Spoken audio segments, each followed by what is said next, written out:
Montefalcone or Egypt? Why is there a silhouette of a sphinx on top of the rocky cliff? And why are there marine fossils in this mountain region? To these questions, Montefalcone Appennino in the province of Fermo answers, this is the place where art, nature, history, culture and gastronomy intertwine magically.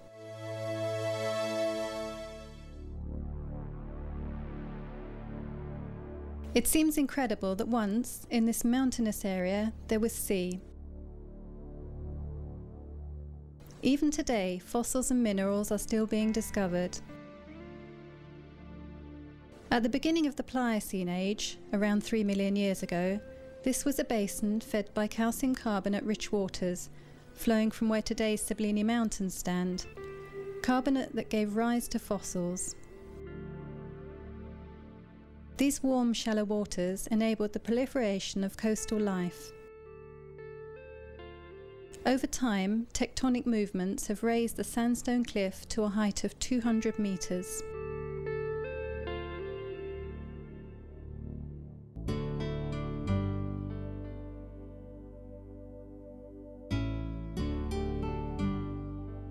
It is from this unusual throne, one of the most conspicuous outcrops in the region, that Montefalcone, 760 metres above sea level, dominates the valleys of the Arso and the Tena.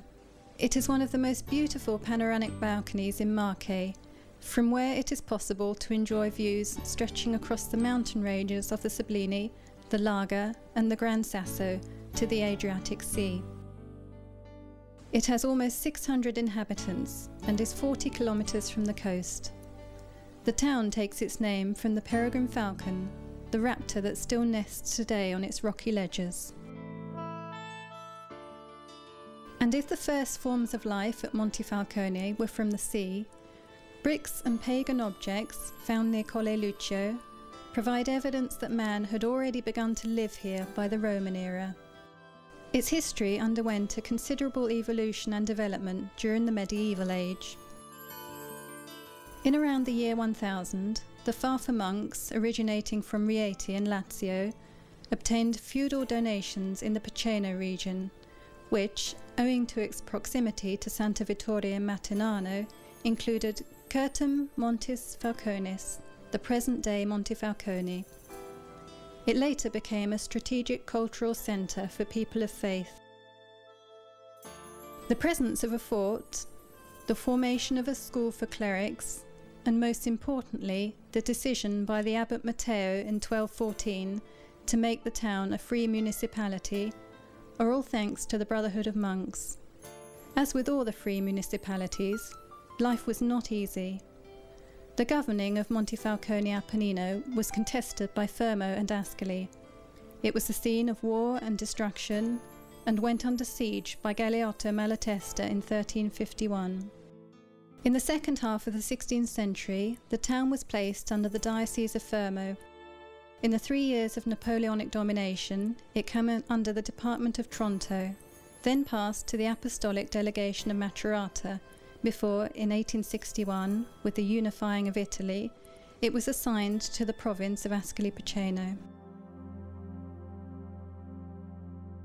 Owing to its fairy tale-like marine origins and its fossils and minerals, Montefalcone Appennino is one of the most renowned and fascinating tourist attractions of Marche and beyond.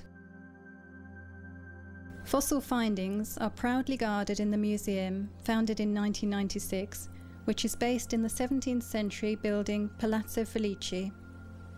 It contains not only fossils found at Montefalcone from the Pliocene age, but from all over the world.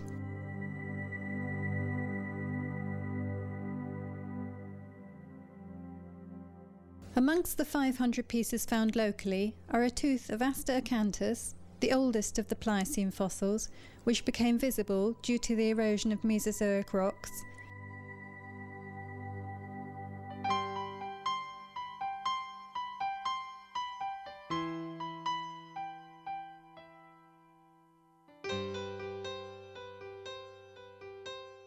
and fragments of fossilized tree trunks from the same period, discovered in a farmer's wood store at the nearby town of Monterubiano.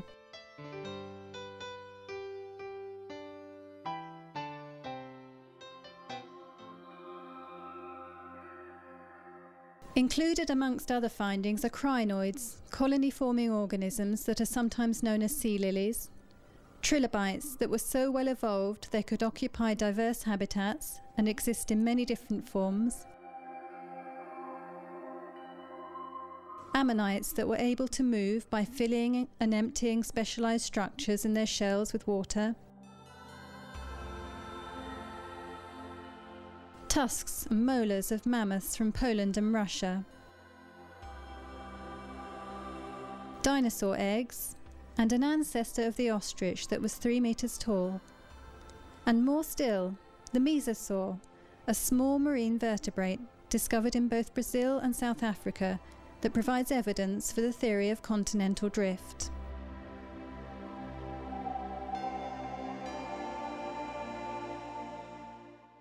From one exhibition of nature to another. An integral part of the museum is its mineral collection, rich in both its number of exhibits, around 1,200, and for the diverse forms of crystallization, shape and colour. Not to be missed, the many-sided ghost quartz, the polychrome tourmaline, multiple colours in a single crystal, the Piacina stone, where nature appears to have painted landscapes across its surfaces, and a meteorite, sectioned to reveal its peculiar structure formed by 2 metal alloys.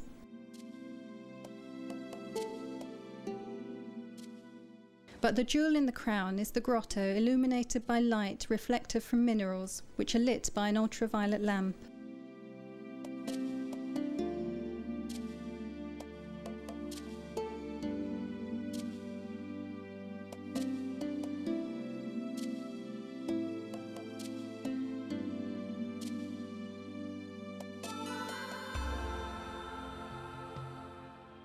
The museum in the Palazzo Felici also houses the Centre for Environmental Education, which was founded in 1968 with the aim of promoting the natural characteristics of the area through the implementation of educational activities, which include practical classes, laboratory experiments, and fieldwork on the abundant fossil beds and in the woodland of Montefalcone, which is designated as a protected wildflower area by the Marche region.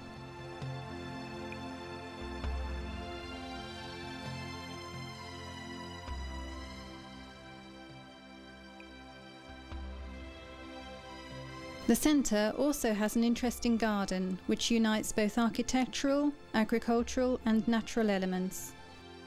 It was created according to 18th century themes between 1928 and 1929 by its then owner Gino Tronelli.